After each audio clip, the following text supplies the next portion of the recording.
¿Qué tal? Muy buen día. Sean ustedes bienvenidas, bienvenidos a esta primer clase de la semana 1, en donde estaremos explorando algunos criterios, conceptos y analizaremos y desarrollaremos algunos aspectos de vital importancia para la metodología de la investigación.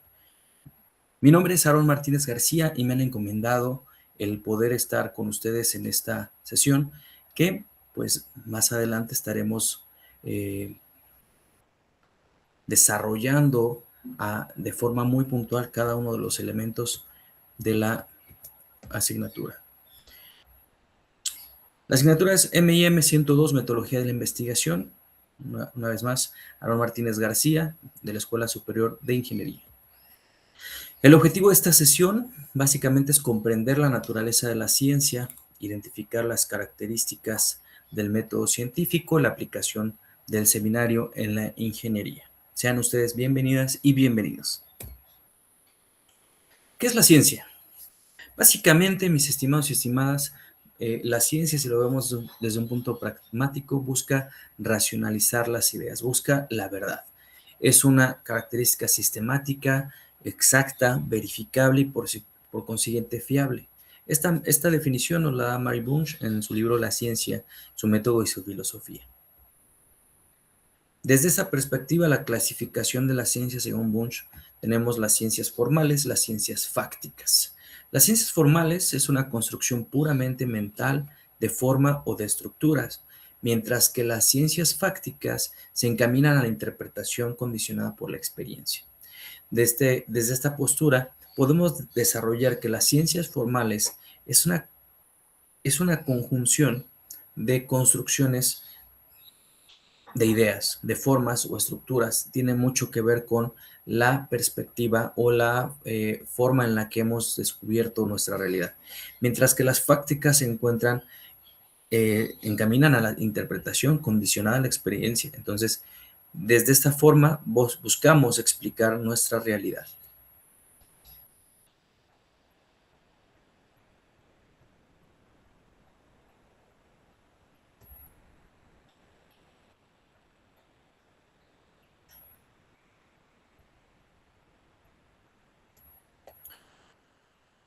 Bajo esta lógica podemos ver la ciencia fáctica, ¿no? La racionalidad o la objetividad. Desde esa perspectiva, Bunch habla sobre los métodos de investigación, desde cómo desde las teorías se generan leyes y desde estas perspectivas utilizamos operaciones lógicas, reglas de inferencia que nos permiten determinar cuál es la posición de la realidad. Y a esto, aún así, generamos proposiciones básicas, axiomas que nos permiten explicar un fenómeno, postulados que nos permiten identificar criterios que nuevamente explican este fenómeno. Pero esto está vinculado y ligado completamente a los métodos de razonamiento. Tenemos distintos métodos, tres en particular: el método deductivo, el inductivo y el abductivo. Esto nos permite identificar cuál es el fondo específico de lo que queremos explicar o desarrollar.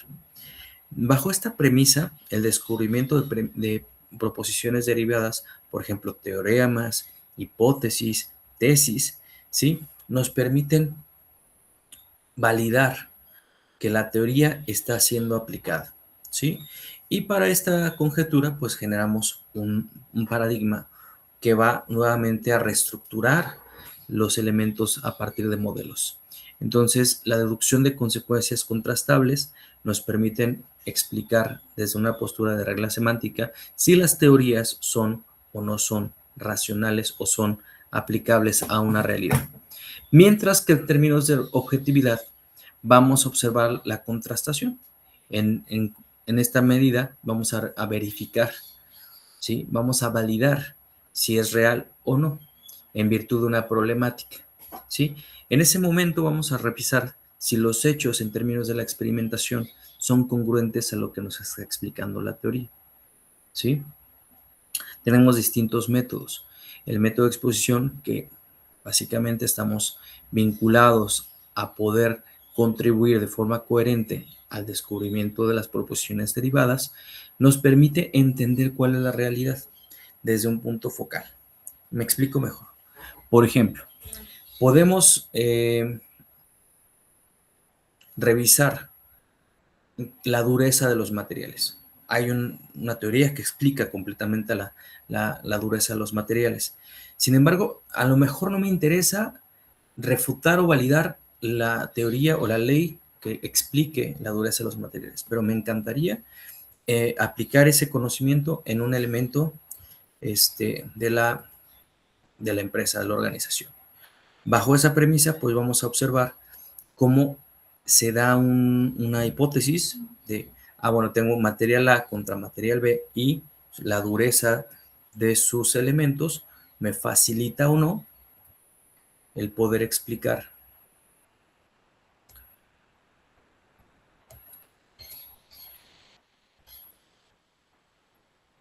Dame un segundito, voy a abrir la siguiente diapositiva.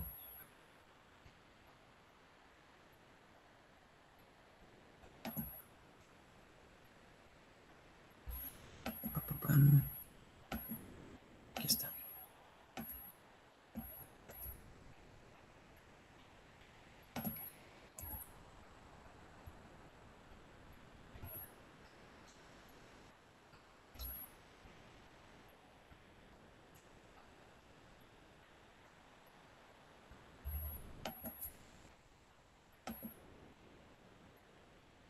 Bien, les voy a presentar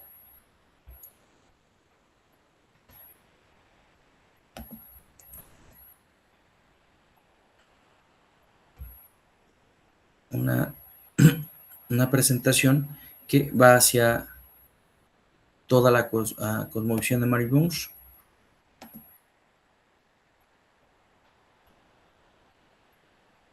Su método y su filosofía. Y él nos explica, ahora lo vamos a aterrizar un poquito más. ¿Qué es la ciencia? Mientras los animales inferiores solo están en el mundo, el hombre trata de entenderlo, trata de caracterizarlo, trata de explicar qué es lo que sucede en su realidad.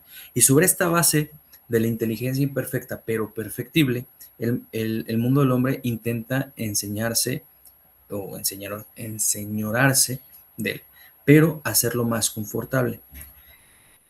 Palabras más, palabras menos. Necesitamos explicar lo que tenemos enfrente para sentirnos más tranquilos, ¿sí? Eso es una realidad histórica en todas direcciones y en todas las civilizaciones. Y desde ahí desmembramos dos elementos, como lo planteaba hace unos minutos. La ciencia fáctica, que es objeto de estudios material. Las ciencias fácticas necesitan más que la lógica formal para confirmar conjeturas, necesitan de la observación y la experimentación. Las ciencias fácticas verifican, confirman o no hipótesis en su mayoría provisionales, como por ejemplo, este material, el A, junto a este material B, tiene las mismas características, tiene la misma durabilidad, tiene la misma dureza. Sí, no. Bueno, desde ahí estamos planteando una hipótesis. Entonces, de repente puede ser utilizada en un escenario que presenta mejores cualidades que la otra. Entonces, tenemos que explorar justamente eso. Y tenemos la ciencia formal, ¿sí? El objeto de estudio es el ideal. Los enunciados consisten en relaciones entre signos. Para demostrar los teoremas se utiliza la lógica. Usan las matemáticas y la lógica para la comprobación de sus enunciados verificables. ¿Qué significa esto, mis estimados ingenieros? Que básicamente lo que vamos a buscar con esto es que a través de modelos matemáticos podamos explicar la realidad, ¿sí?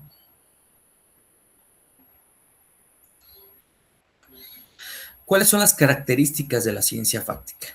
Básicamente, el fáctico es parte de los hechos, lo respeta hasta cierto punto y siempre vuelve a ellos con una explicación, ¿sí? Cayó un rayo, ajá, pero ¿qué es un rayo? ¿Qué está transmitiendo? ¿Por qué la gente muere cuando le cae un rayo? ¿Por qué se queman las cosas? Bueno, es un hecho, ¿sí? Y hasta cierto punto lo que buscamos es explicar por qué funciona. Y esta metodología trasciende a los hechos, descarta, produce nuevos hechos y los explica, ¿sí? Es analítica, en donde la investigación científica aborda problemas circunscriptos uno a otro y trata de descomponerlo en todos los elementos y no necesariamente últimos o siquiera reales. ¿Ok?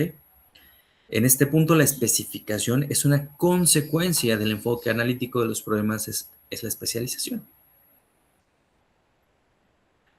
Este modelo olfáctico es claro y preciso.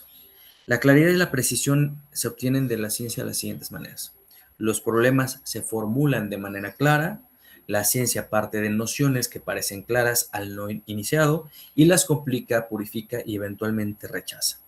La ciencia define la mayoría de sus conceptos, la ciencia crea lenguajes artificiales inventando símbolos, la, la ciencia procura medir siempre y registrar los fenómenos. Es comunicable, no es inefable, sino expresable, no es privado, sino público. Buscamos replicar la información. Es verificable, debe aprobar el examen de la experiencia y la replicabilidad me permite justamente poder aprovechar la metódica, ya que esta no es una narrativa, sino es planeada. Los investigadores no tantean en la oscuridad, saben lo que buscan y cómo encontrarlo. Sistemático. Una ciencia no es un agregado de informaciones inconexas, sino un sistema de ideas conectadas lógicamente entre sí. Y es general. Ubica los hechos singulares en pautas generales, los enunciados particulares en esquemas amplios. Legal. Busca leyes de la naturaleza y de la cultura y las aplica. El conocimiento científico inserta los hechos singulares en pautas generales llamadas leyes naturales o leyes sociales. Va a buscar explicar los hechos en términos de leyes o leyes en términos de principios. Resulta predictivo. Trasciende de la masa de los hechos de experiencia, imaginando cómo puede haber sido el pasado y cómo podrá ser el futuro. Abierta. No va a reconocer barreras a priori que limiten el conocimiento, sino un conocimiento fáctico no es refutable en principio. Entonces no pertenece a la ciencia, sino a algún otro cambio. Resulta útil. La utilidad de la ciencia es consecuencia de su objetividad. Sin proponerse necesariamente alcanzar resultados aplicables en una nueva tecnología, la investigación lo provee a la corta o a la larga vida. Y básicamente ese es el enfoque de Mario Bunge. Permítanme que regreso a la presentación original.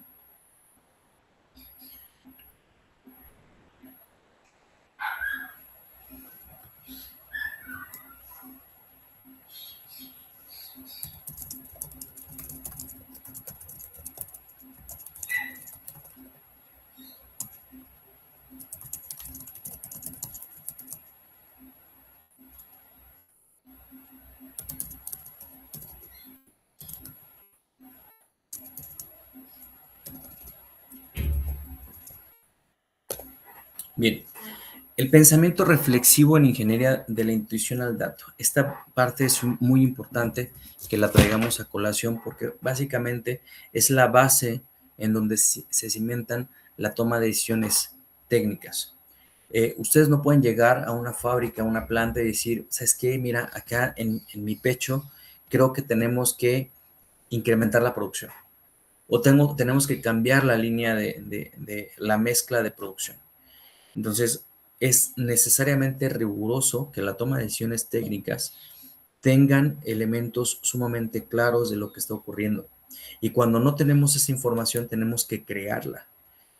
Hace algunos años me decía un colega, ingeniero, me decía, es que mire, quiero hacer mi tesis de algo que yo observo en la planta. Y dije, bueno, ¿qué observas? Me dice, miren, maestro, lo que pasa es que yo trabajo con eh, hilos, bueno, no son hilos, sino son grandes, grandes, pero muy grandes, ¿cómo decirlo? Eh, Cables, o sea, donde están enredados, donde se van desenredando los cables. Y me explicaba que, bueno, como el hilo, ¿no? O sea, como este carrete de hilo, él le llamaba carrete de cable, estos grandes carretes de repente en algún momento generaban nudos en el cable. O sea, que al momento que se desenredaban, se modificaba su estructura de tal suerte que él le llamaba nudos. Me decía, es que no, no entiendo por qué se hacen esos nudos y tampoco entiendo por qué siguen sin hacer nada, si nos quitan mucho tiempo, si nos quitan, o sea, el que tengamos que corregir esa torsión, pues es algo complicado. Entonces no sé si haya algo que nos permita corregir. Le dije, bueno, lo primero que tenemos que saber es si el problema que tú observas realmente es un problema. Tienes que ir registrando o si no, tienes que generar una bitácora de registro en donde tú puedas ir recabando datos, ¿sí? Y decir, bueno, se generó una torsión cada 10 metros, cada 20 metros, cada 100 metros, ¿sí? Y esa torsión es así, no sé, es hacia a la izquierda, hacia la derecha. ¿Cómo es esa torsión? Entonces tenemos que comenzar a explicarlo a partir de datos. Si es replicable, o sea, si este dato se está generando con cierta periodicidad y vemos que hay una variable o hay una tendencia estadística, ahí podemos validar que el problema realmente es problema. Entonces, se hizo la bitácora y a partir de ello comenzamos a generar muchas posibles respuestas. Entonces, lo más importante es dejar de lado cualquier tipo de expectativa en términos de intuición. No quiero decir con esto que tenemos que dejar de pensar o tenemos que dejar de lado esta parte humana, sino que tenemos que basarnos en elementos completamente validables, replicables y sobre todo que puedan tener una conjetura mucho más concreta. ¿Cuáles son las características? Básicamente, el ser objetivo, separar nuestro juicio o el juicio personal del hecho observado. Tenemos que analizar perfectamente qué es lo que estamos diciendo, porque existen sesgos cognitivos que parten de la experiencia, parten de lo que sabemos y parten de lo que no sabemos. Me recuerdo un ejercicio, un experimento en el que se le entregaron exactamente los mismos datos estadísticos a 15 grupos a lo largo de Latinoamérica de investigadores y se les dijo qué era lo que tenían que buscar, ¿sí? Entonces eran datos que tenían que ver sobre las personas que migraban de un país a otro, ¿sí? Y el impacto que se tenía. Entonces, la investigación versaba en ese hecho. Necesitábamos revisar cuál era el impacto que se tenía cuando las personas migraban de un país a otro. Mientras que las personas, los investigadores que son proclives a apoyar la migración, pues buscaron los beneficios, buscaron los factores positivos, mientras que los investigadores que no les gustaba la migración buscaban ciertos elementos negativos, mientras que por un lado decían, no, es que las personas que llegan a otros países, miren, traen un valor agregado, hacen cosas que las personas no quieren hacer, entre otras cosas, del otro lado, el impacto económico de la migración, o se incrementa la violencia, entonces, esos sesgos, mis estimados y estimadas, a eso me refiero, que lamentablemente en la metodología de la investigación, a veces nuestra intuición quiere llamar problema algo que ni siquiera es un problema. Y muchas veces aún más queremos encontrar una respuesta a nuestro modo, ¿vale? Entonces es importante tener en cuenta y contexto que es muy importante separar el juicio personal del hecho observado. ¿Cuáles son las características? Básicamente, estimados ingenieros, la racionalidad. O sea, pasar este método cognitivo entre lo que observas, escuchas, puedes palpar y aterrizarlo a conceptos, a juicios, a razonamiento, ¿vale? La ciencia no se basa en sensaciones, estoy de acuerdo, sino en lógica. ¿Es lógico? Es verdad. ¿Es lógico? Es uno. No es lógico, es cero. Punto. Entonces, tenemos que racionalizar justamente la realidad, de tal suerte que podamos encontrar una explicación mucho más concreta. Ojo, un problema no necesariamente es algo negativo. Un problema puede ser algo positivo. ¿En qué sentido? Una puesta en marcha, una mejora, ¿sí? Por ejemplo, hace algunos años hicimos una tesis aquí en Nissan, en planta CIVAC, que en el estado de Morelos, en donde estábamos estudiando tiempos y movimientos. Y de repente vemos que toda la línea de producción, ¿sí? Pues cuántos años, o sea, 60 años te gusta, haciéndolo igual, haciendo lo mismo. O sea, todo el mundo decía, es que ya no hay nada que perfeccionar acá. Y nos damos cuenta que hay una variable por ahí que se podría mejorar. Entonces, recuerden que en este tipo de fábricas, pues el tiempo es dinero, es un recurso demasiado valioso para poder seguir adelante. Y algo que podemos observar es que, que al inicio, cuando entra la estructura del coche, están por posicionar los amortiguadores y observando nos damos cuenta que tienen que quitar una tuerca, ¿sí? Que está completamente a tope, quitarla, ponerla en el chasis y volver a ponerla. Medimos y eran más o menos 7 u 8 minutos por cada vehículo, ¿vale? A lo mejor dices, pues, no es mucho. Pero entonces la hipótesis fue, ¿y qué pasaría si el proveedor, en vez de poner esa tuerca a tope, la pone solamente presentada, de tal suerte que solamente se gira, se saca, se pone y ahora sí va a tope? Esa fue nuestra hipótesis inicial. Pues resultó que se pudo reducir en la línea de producción por turno entre 3 y 4 horas la producción. Nada más por ese detalle. Y lo único que se hizo fue pedirle al proveedor que no la pusiera a tope, sino que la dejara ahí nada más calzada, que la pudiéramos quitar a mano y montarla sobre el chasis y ahora sí con la pistola a tope, ¿vale? 2, 3 horas. ¿Sabes cuánto es eso en una línea de producción? Millones y millones de pesos. Millones de pesos, chicos. De verdad que el impacto es interesante. Y nos fuimos a tiempos y movimientos. Entonces, aquí tenemos que buscar la sistematicidad, perdón. Sistematicidad. Básicamente es el conocimiento que los datos nos proporcionan, que a lo mejor están aislados, pero los agrupamos de tal suerte que puedan generar lógica, establecer puntos y paradigmas que nos permitan experimentar con lo que se está haciendo. Esto que les hablo de los amortiguadores, pues sí, tiene mucha lógica para los que estaban haciendo eso, porque de repente me decían, no, pues es que tengo que quitar la tuerca y a veces viene muy atorada, entonces la tengo que desatorar, quitarla, ponerlo, presentarla y otra vez va para adentro. Ahí me tardo entre 2 y 3 minutos, ¿sí?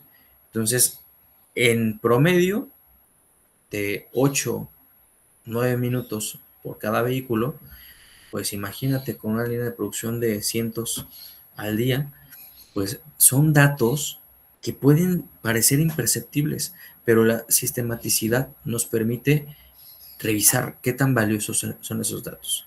De tal suerte, mis estimados y estimadas ingenieros e ingenieras, la objetividad no responde a intereses personales, se aplica a los hechos innegables. La racionalidad es un fundamento o explicación de algo integrado a principios o leyes. La sistematicidad no puede estar aislado, sin orden, tiene que estar inmerso en un conjunto de conocimientos y hay relación entre ellos. ¿Sí? En este sentido, la trascendencia de los hechos, ¿sí? La ciencia va a descartar hechos y va a producir nuevos. Eso es parte de la innovación, ¿sí? Hay un hecho, el puente de cuerda es muy útil, vamos a modificarlo, entonces produce nuevo hecho. Pero ir más allá de la observación superficial, ir hacia por qué está funcionando así, por qué seguimos con ese modelo, por qué no uno nuevo, por qué, aunque funciona, por qué no lo modificamos, ¿sí? Y es aquí donde la investigación analítica nos favorece en todo momento, porque nos permite el poder generar, un segundito,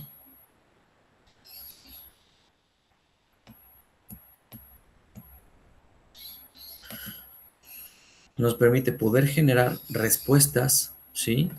Descomponiendo el problema en todas sus partes, ¿sí? Y poder manejarlas, ¿sí? Y entender el mecanismo interno del fenómeno estudiado. Seguramente, cuando tú eras más pequeño, cuando en tu edad infantil, eras tan curioso que necesitabas desarmar las cosas para saber cómo funcionaban. Y cuando sabías cómo funcionaban, lo volvías a armar. Es naturaleza humana. Lo que buscamos es entender cómo funcionan las cosas, cómo se explica el fenómeno. ¿Ok? Esa es la investigación analítica. ¿Sí? En ese sentido, la especialización de la ciencia, ¿sí? Habla sobre el método contra la multiplicidad de técnicas. La aplicación, por ejemplo, la aplicación en mantenimiento y confiabilidad. Tenemos un método, ¿sí? El método es un enfoque sistemático, ordenado en pasos y estructurado para obtener un resultado determinado.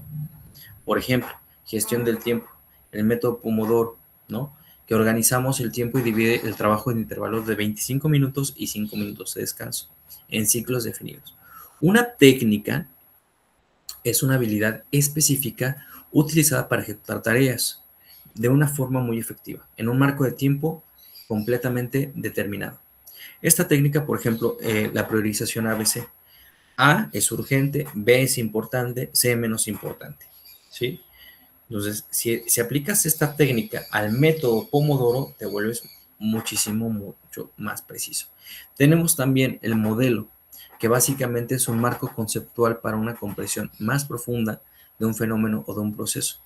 Por ejemplo, el modelo de matriz Eisenhower, que divide las tareas en los cuadrantes importante, urgente, importante pero no urgente, urgente pero no importante, y ni urgente ni importante. Entonces, el modelo aplica las técnicas y explica el método. Desde esta perspectiva podemos aplicarlo técnicamente a cualquier elemento y tener un mejor resultado.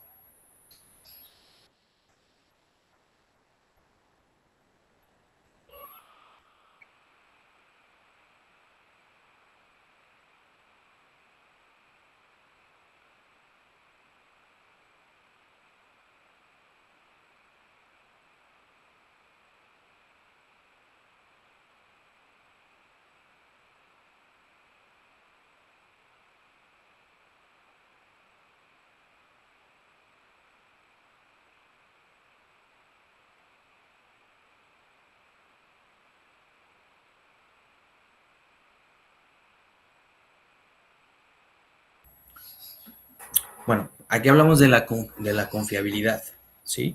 Y la confiabilidad tiene que ver con justamente los elementos y atributos que se observan en la colaboración y en la organización, ¿sí? La confiabilidad de vehículos, confiabilidad de procesos, confiabilidad de equipos, confiabilidad de planta.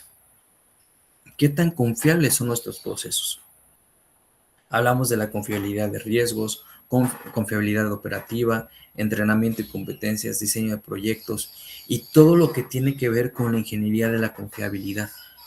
Esto, mis estimados y estimados, tiene un alto valor si lo vemos desde el punto de vista estratégico, de gestión, de conocimiento y operativo. Tanto la integración como la diferenciación de la confiabilidad tiene que estar completamente vinculada y articulada. ¿Sí? La alta dirección va a buscar que en general podamos explicar la realidad, ¿sí? De tal suerte que tanto la planta, los equipos, los vehículos, los procesos, la coordinación operativa, todos los elementos funcionen como deberían funcionar, ¿sí? Y de ahí vamos descargando elementos. Gestión, ¿sí? Cómo se articulan y cómo se comunican tanto las partes interesadas como los productos. Y bajo ese conocimiento, cómo se gestionan los datos, la información y cómo se generan resultados e informes. Y de ahí llegamos al nivel operativo, en donde plasmamos metas, objetivos, entre otras cosas, pero nos permite determinar cuál es el curso y el trazo de acción para cada uno de nuestros integrantes. Conocimiento científico contra conocimiento, ¿vale? Una cosa es saber y otra cosa es saber porque es verificable. El conocimiento empírico está basado en la experiencia, no metódico, ¿sí? O sea, si ustedes van al campo, todo el conocimiento que hay en el campo es empírico. No significa que esté mal, al contrario, tiene una gran certeza. Incluso tiene una replicabilidad importante. Por ejemplo, si tú le preguntas a las personas del campo cómo sembrar, te dicen fechas, te dicen métodos, te dicen lo que quieras, pero está basado en la experiencia. Se basa en la experiencia directa. Es subjetivo y personal. Tú le preguntas a una persona y le preguntas a otra y te van a decir, no, él no está diciendo todo. Esto es así. Es subjetivo, ¿sí? Se transmite de manera informal, de generación en generación. No hay instrumentos especializados que realmente validen lo que están diciendo, ¿sí? Las conclusiones se basan en la intuición. Ah, hoy empiezan las lluvias. Puede ser que no. Y no sigue un método específico. Empezamos a sembrar de atrás para adelante, de izquierda a derecha, no lo sé, ¿sí? Mientras que el conocimiento científico se basa en una metodología sistemática, es objetivo y es verificable, se transmite de manera formal y científica, usa instrumentos y técnicas especializados, las conclusiones se basan en evidencia y sigue el método científico. Tomando de referencia lo que les acabo de decir de conocimiento empírico del campo, bueno, ya existe conocimiento científico que partió y surgió del conocimiento empírico, ¿sí? Entonces, hoy por hoy ya hay agricultores, agrónomos que se han encargado del estudio del campo, que han traído esos saberes y los han modificado para conocer, para hacer conocimiento científico. ¿Desde qué postura? Pues básicamente la verificabilidad y la prueba, ¿sí? ¿Se puede replicar el experimento? Sí, claro. El papel de laboratorio y la prueba de campo son demasiado importantes porque nos permiten caracterizar el conocimiento científico. Nos fortalece la confianza en la ciencia, verifica la ciencia y genera hipótesis científicas. Esta semana estuve en un poblado aquí muy alejado del estado de Morelos que se llama La Tigra y están haciendo bioproductores, ¿sí? Bioconsumibles le llaman, que tienen que ver con lixiviados para el campo. Y estos lixiviados, pues ellos los generan a partir de 3 elementos, que es estiércol de vaca, estiércol de cabra y lombriz. Eh, Se me fue el segundo nombre de la lombriz. Entonces hacen lixiviados y estos lixiviados los procesan para tener un elemento un bioconsumible que son básicamente insumos para poder dar nutrientes al campo. Y ellos es una narrativa histórica, pero que ahora llegan técnicos agrónomos y fortalecen desde la replicabilidad y dicen, oye, esto funciona. Y si le ponemos este ingrediente y si analizamos el suelo y si vemos qué tan ácido, qué tan alcalino es, y si dependiendo del suelo le incrementamos la dosis de esto, esto y esto, ¿qué impacto va a tener? Entonces, cuando se hace ese tipo de análisis, el resultado es impresionante porque permite la verificación, la prueba y sobre todo la verificación de hipótesis y que a mí se me hacen impresionantes. Yo lo vi con mis propios ojos, nadie me lo contó. Cuando en ciudad más o menos tenemos unas papayitas, ¿qué te gusta? De 900, un kilo, ¿sí? En el campo, mis estimados, era del tamaño de una sandía. Y no me dejaron traérmela porque todavía estaba verde, o sea, estaba del tamaño de una sandía y no era una, era un árbol de sandía como con 30, estaban enormes. Y me dijeron, es que ese árbol de papaya le generamos nutriente con esto. Wow, o sea, es una cosa impresionante. Y me enseñan también una maracuya de 600 gramos, ¿sí? Completamente dulce, completamente natural, sin ningún químico. Dice, estos son bio, bioprocesos aplicados al campo. Entonces, ¿cómo traen saberes, ¿sí?, empíricos a saberes científicos con un resultado importante, validado y replicable? Que eso es lo que tenemos que buscar. Y eso nos da fiabilidad. La fiabilidad en la ciencia justamente se refiere a la posibilidad de equivocarse o cometer errores. Entonces, reconocer que el conocimiento es mejorable es parte del proceso. La ciencia no es una verdad absoluta. El que diga es que ya sé todo, pues estamos complicados. La fiabilidad de la ciencia pues nos permite saber que lo que estamos haciendo es perfectible. El trabajo en tu trabajo en la planta, pues no necesariamente es que esté escrito en piedra, pero se puede mejorar. Y cosas tan elementales como lo que les conté de los amortiguadores podría marcar una diferencia sustancial e importante. ¿Sí? Investigación científica contra la praxis en ingeniería. El método de la ciencia, buscamos fervientemente el conocimiento, aplicamos la investigación científica, generamos conocimientos científicos. Mientras que en la ingeniería, ¿sí? Lo que yo he observado y lo que me dice la bibliografía es vamos a satisfacer una necesidad, vamos a desarrollar, diseñar, ejecutar y operar nuevos métodos y buscamos una mejora contundente en bienes, servicios, métodos o procesos. Mientras más finos sean, mientras más rápidas sean, mejores resultados vamos a tener. Y vemos una increíble, ¿sí? Gama de casos de estudio en la ingeniería que van hacia donde tú quieras.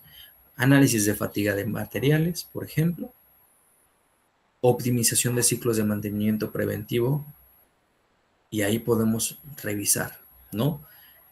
Tenemos para arriba y para abajo. La idea, mis estimados y estimadas, es que ustedes puedan traer algún caso que ustedes estén viviendo o hayan vivido y podamos revisar cómo poder generar información desde la investigación para poder dar una respuesta mucho más concreta a lo que buscan. Por supuesto, tenemos que traer la ética en la investigación, la veracidad de los datos. Si ustedes mienten en sus datos, digámoslo en la estadística, cucharean los datos, pues también el resultado se va a ver afectado.